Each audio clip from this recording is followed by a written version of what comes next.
Hello दोस्तों, मैं हूं राकेश सर। आप देख रहे हैं आपके अपने YouTube channel super education and comedy शिक्षक पर आपका स्वागत है। आज का topic class 10th math NCERT प्रश्नावली 1.2 यानी एक्सरसाइज 1.2 का बेसिक कंसेप्ट लेके आए हैं। तो चलिए देखते हैं बेसिक कंसेप्ट। तो सबसे पहले अंकगणित की आधारभूत प्रमेय देख लें, है ना, फंडामेंटल थ्योरम ऑफ अर्थमेटिक। तो चलिए देखते हैं बोर्ड में 1.2 अंकगणित की आधारभूत प्रमेय।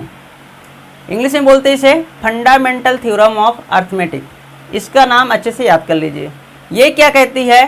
प्रत्येक भाज्य संख्या को अभाज्य संख्याओं के एक गुणनफल के रूप में व्यक्त किया जा सकता है तथा यह गुणनखंडन अभाज्य गुणनखंडों के आने वाले क्रम के बिना अद्वितीय होता है। एक बार फिर से, प्रत्येक भाज्य संख्या को अभाज्य संख्याओं के एक गुणनफल के रूप में व्यक्त या गुणनखंडित किया जा सकता है तथा यह गुणनखंडन अभाज्य गुणनखंडों के आने वाले क्रम के बिना अद्वितीय होता है। नया समझ में? देखिए, ये कहती है, ये थ्योरम ये कह रही है हमसे कि जो प्राकृत संख्या है उसमें भाज्य और अभाज्य होती हैं। तो जितनी भी भाज्य संख्या है प्राकृत संख्या में, उसे हम अभाज्य संख्याओं के गुणनखंडों के रूप में लिख सकते हैं, है ना। जिसे हम अभाज्य संख्याओं के गुणनखंडों के रूप में लिख सकते हैं। और वह गुणनखंड क्रम को चाहे हम चेंज कर दे इधर से उधर, लेकिन वो अद्वितीय होते हैं। वह गुणनखंड अद्वितीय होते हैं। अद्वितीय का मतलब उनके अलावा कोई दूसरा गुणनखंड नहीं आ सकता है। ठीक है।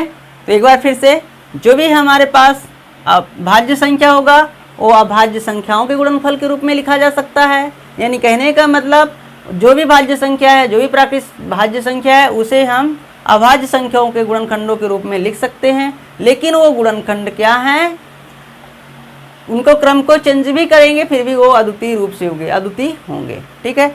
जैसे देख लीजिए, एक संख्या लेते हैं भाज्य 156। इसको हम अभाज्य संख्याओं के गुणनफल के रूप में कैसे लिखेंगे? उसका तो अभाज्य गुणनखंड करना पड़ेगा इसका हमें। तो चलिए अभाज्य गुणनखंड करते हैं। तो सबसे पहले हम देख लेते हैं 2 से डिवाइड हो रही है कि नहीं हो रही है, क्योंकि सबसे छोटी अभाज्य संख्या हमारी क्या है? 2 है। तो 2 से हो रही है कि नहीं हो रही है? तो जो संख्या 2 से विभाजित होगी तो उसकी इकाई अंक में आपको 0 मिलेगा, 2 मिलेगा, 4 मिलेगा, 6 मिलेगा, 8 मिलेगा। कहने का मतलब, जिस संख्या के इकाई का अंक 0, 2, 4, 6, 8 होगा, वह संख्या 2 से पूर्णतः विभाजित हो जाएगी। ये हम 5th में पढ़ चुके हैं। तो चलिए 2 से डिवाइड कर दें। 2 का पहाड़ा पढ़ें, यानी 2 का पहाड़ा पढ़ें, 15 से ज़्यादा नहीं होना चाहिए। 2 सत्ते 14, 2 का पहाड़ा पढ़े 7 बार, 2 सत्ते 14, 2 अट्ठे 16 ज़्यादा हो जाता तो 7 बार पढ़ना पड़ेगा। तो 15 में 14 घटाए तो 1 बचा और 1 6 1 16 हो गया। अब 2 का पहाड़ा पढ़े 16, 2 अट्ठे 16, ये हमारा कंप्लीट हो गया। अब फिर से, अब इसकी इकाई अंक में 8 है, क्योंकि हम जानते हैं कि जिस संख्या की इकाई का अंक 0, 2, 4, 6, 8 होता है, वह संख्या 2 से विभाजित होती है। तो ये 2 से विभाजित हो जाएगी। 2 का पहाड़ा पढ़े 7 से ज़्यादा नहीं होना चाहिए। 2 तिहाई 6, 2 तिहाई 6। अब 7 में 6 घटाए तो 1 यहाँ पे बचा, 8 18 हो गया।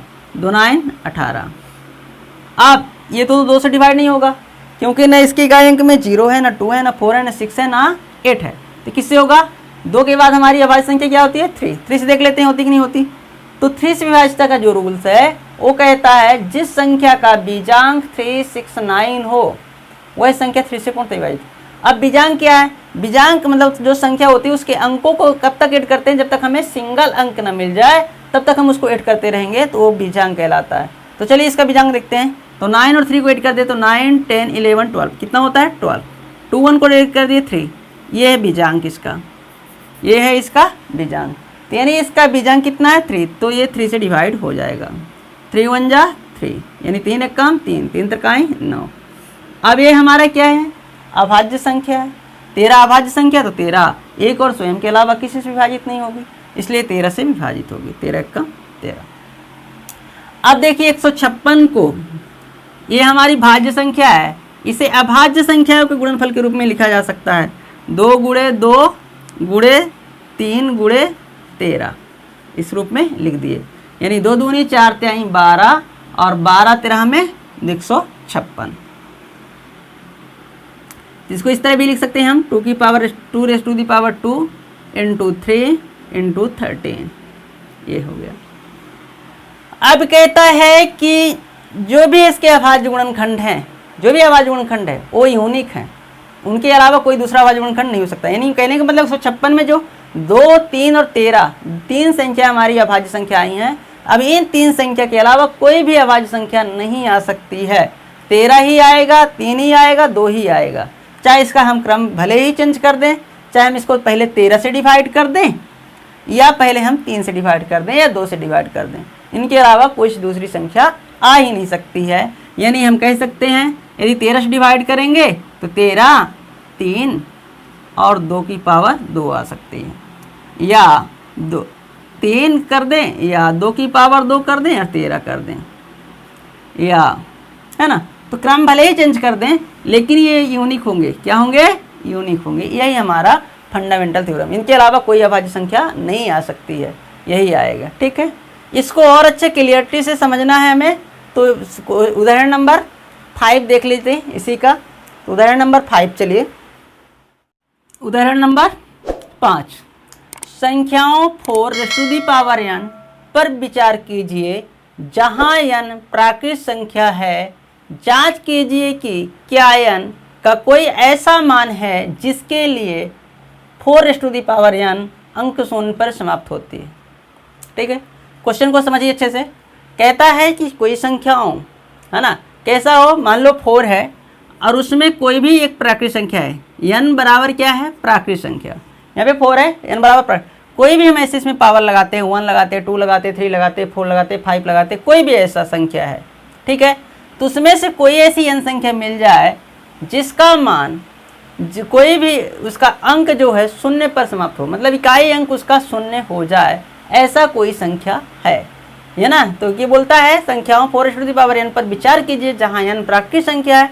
जांच कीजिए क्या n का कोई ऐसा मान है जिसके लिए 4n अंक शून्य पर समाप्त होता है। ठीक है, तो हमें ऐसी प्राकृत संख्या ढूंढनी है कि यदि हम उसमें 4 में कोई भी प्राकृत संख्या का पावर रखें, कोई भी प्राकृत संख्या रखें, तो हमारा जो आगने वाला रिजल्ट है उसका इकाई अंक क्या शून्य होगा, ये कह रहा। तो चलिए हम इसको देखते हैं। हम जानते हैं कि कोई भी संख्या, कोई भी प्राकृत संख्या यदि शून्य पर समाप्त होती है वो 5 से विभाजित होती है।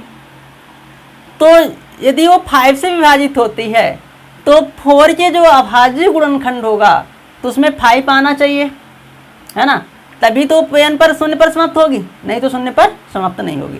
तो लिख सकते हैं हम जानते हैं कि कोई प्राकृत संख्या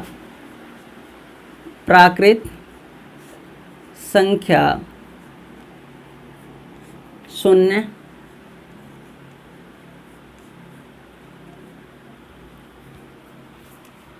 पर समाप्त होगी तो वह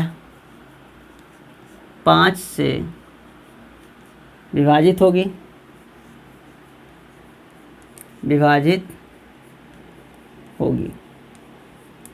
अर्थात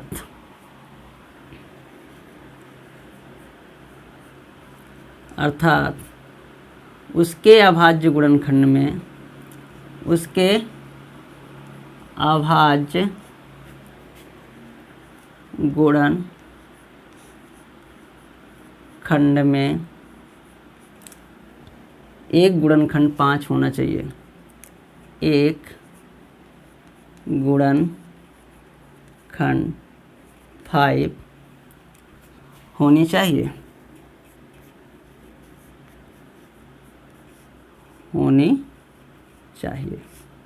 ठीक है। ये तो हम जानते हैं कि कोई प्राकृत संख्या यदि शून्य पर समाप्त होगी तो वह 5 से विभाजित होगी, अर्थात उसके अभाज्य गुणनखंड में एक गुणनखंड 5 तो होना ही चाहिए। अब 4n बराबर क्या हो जाएगा 2 × 2n, यानी बराबर हो जाएगा 2n, है ना। इसके अभाज्य गुणनखंड में 2 के अलावा कोई दूसरा अभाज्य गुणनखंड नहीं है, ठीक है। तो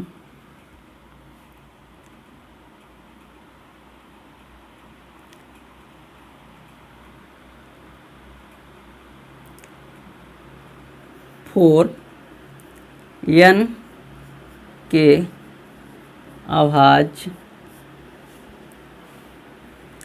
गुणन खंड में 2 के अलावा कोई दूसरा गुणन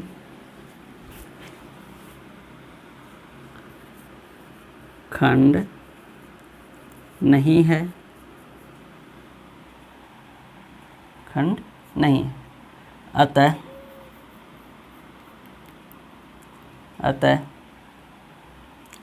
आधार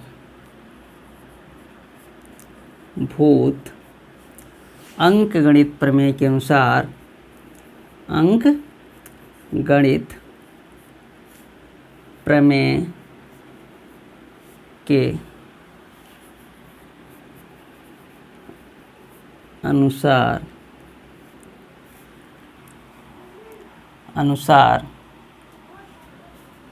यह गुणनखंड अद्वितीय है।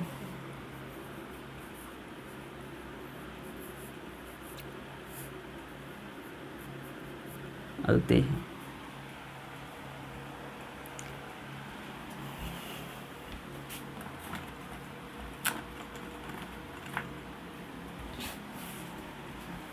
अद्वितीय है ना, अद्वितीय है। इसलिए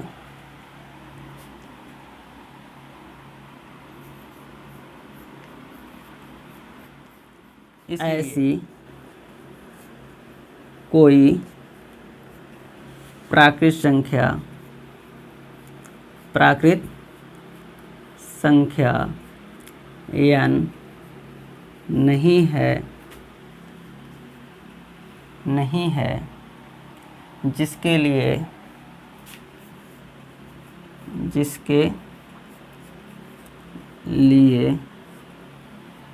लिए यहाँ पे राइट कर देता हूँ, जिसके लिए 4n अंक शून्य पर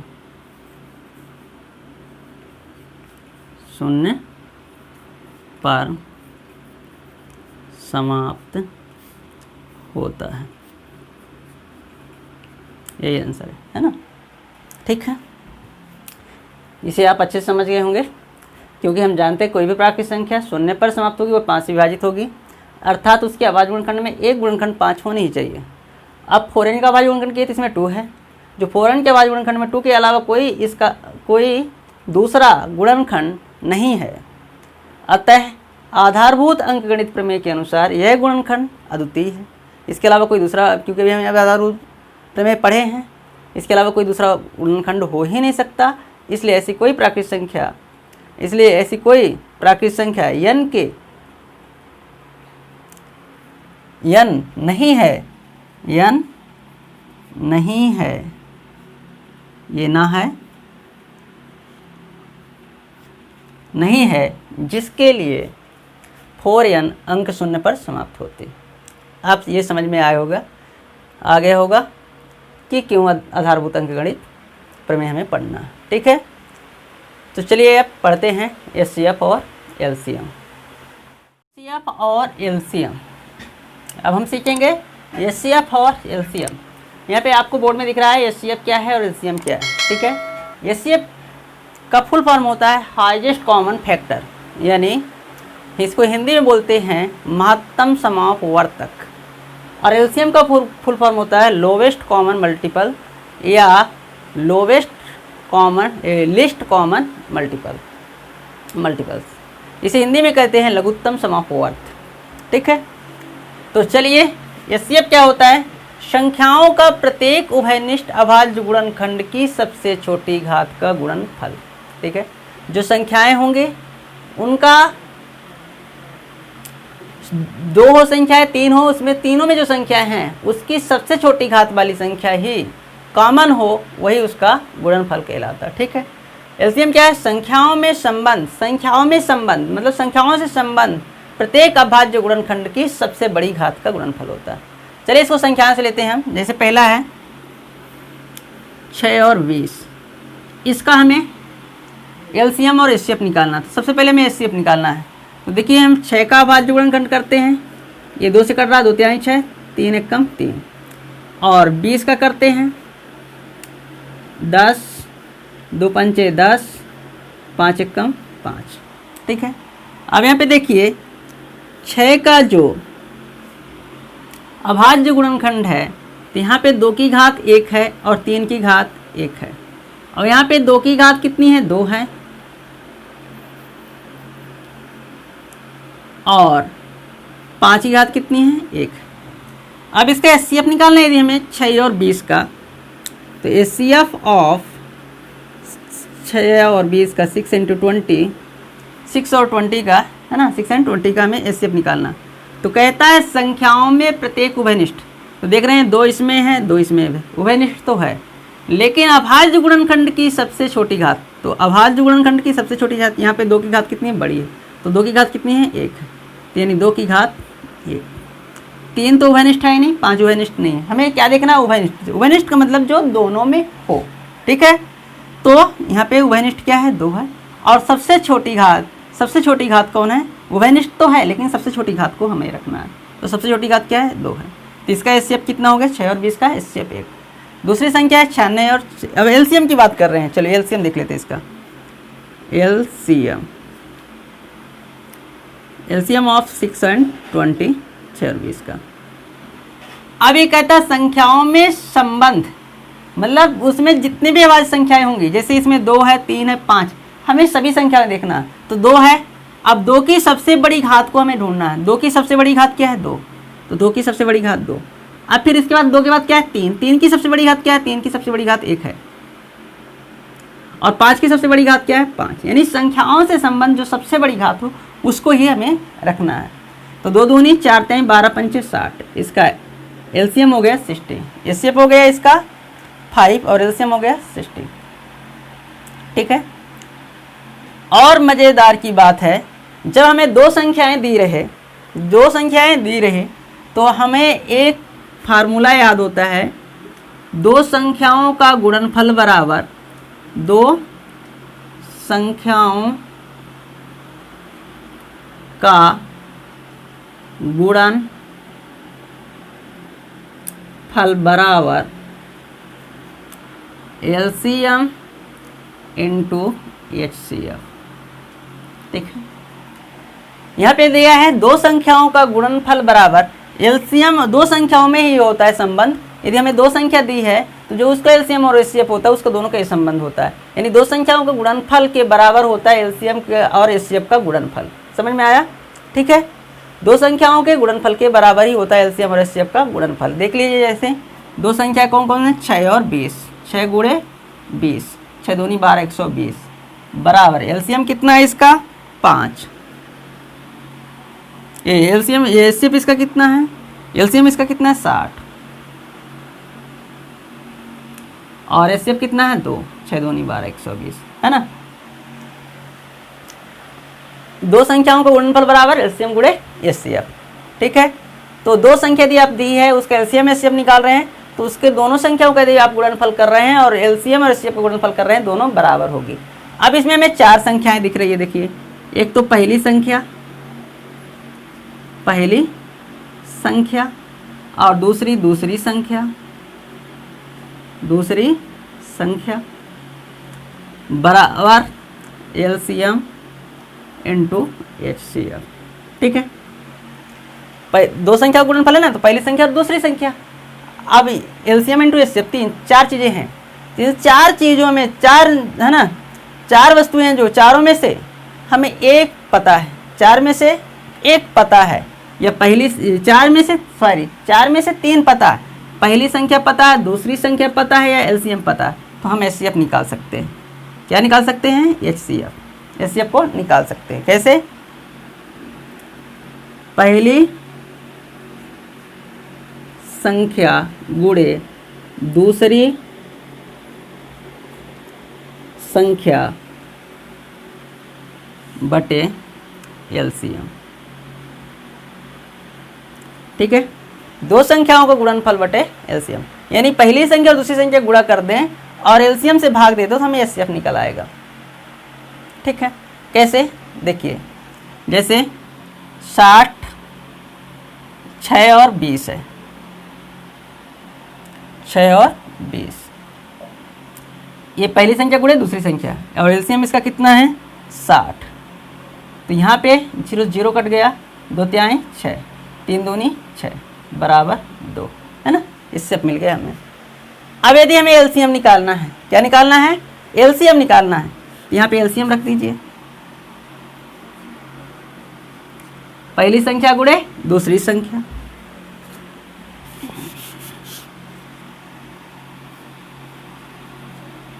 और यहाँ पे HCF रख दीजिए, है ना, पहली संख्या गुणे दूसरी, दो संख्याओं का गुणनफल। तो पहली संख्या क्या है आपकी? 6 और 20, और HCF कितना है? 2, 2 तिहाई 6, 3 दूनी 6, 20 तिहाई 60, मिल गया आपको, है ना। या हमें इसी तरह पहली संख्या और दूसरी संख्या निकालना, तो पहली संख्या बराबर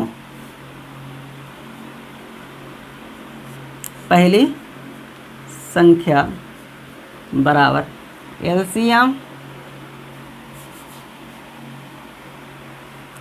LCM इंटू HCF बटे दूसरी संख्या,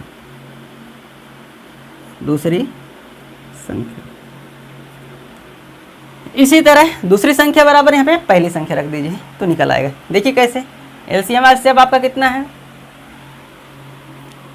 60 LCM है, और HCF कितना है? 2। पहली संख्या कितनी है आपकी? 6, 6 दाहम 60, आपकी 2 दूनी 20, दूसरी संख्या आ गई। अब इसी तरह आपकी